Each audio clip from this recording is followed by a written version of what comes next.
Class 9 বা 10-এ যারা পড়ছো এবং যারা পরবর্তীকালে নিট এক্সাম দেবে বলে ভেবেছো, তাদের জন্য কি কোনো ফাউন্ডেশন কোর্স স্পেসিফিক্যালি বায়োলজির প্রয়োজন আছে?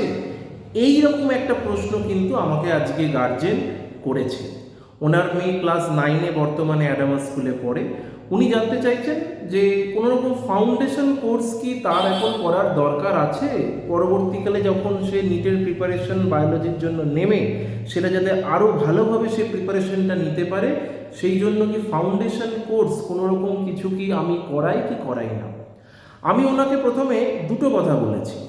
এক নম্বর কথা হলো, আমি ফাউন্ডেশন কোর্স করাই কি করাই না তার থেকেও বেশি ইম্পর্টেন্ট হলো নিটের বায়োলজির জন্য 9-10 থেকে ফাউন্ডেশন কোর্সের কোনো প্রয়োজনীয়তা আছে কি না।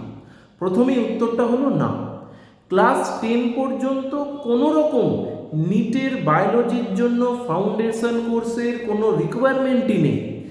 যখন তুমি বোর্ডসের এক্সাম দিয়ে দেবে, ক্লাস 10 বোর্ডসের এক্সাম দিয়ে দেওয়ার পর একদম লাইন টু লাইন আমরা কিন্তু এনসিইআরটি বইটা ফলো আপ করি, আমরা ইন্ডিভিজুয়াল চ্যাপ্টারের মক টেস্ট নিই, 1-to-1 ডাউট ক্লিয়ার করি, সেই সবটাই কিন্তু আফটার ক্লাস 10।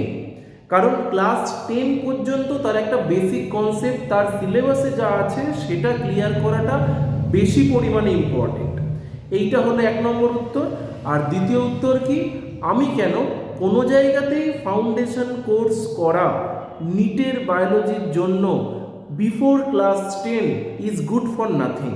সেই জন্য আমি সমস্ত স্টুডেন্টসদেরকে বলবো, 10 পর্যন্ত তোমরা ভালো করে বোর্ডের এক্সামটা প্রিপেয়ার করে দাও। 10-এর এক্সাম হয়ে যাওয়ার পরেই কিন্তু আমার সঙ্গে তোমরা যোগাযোগ করো।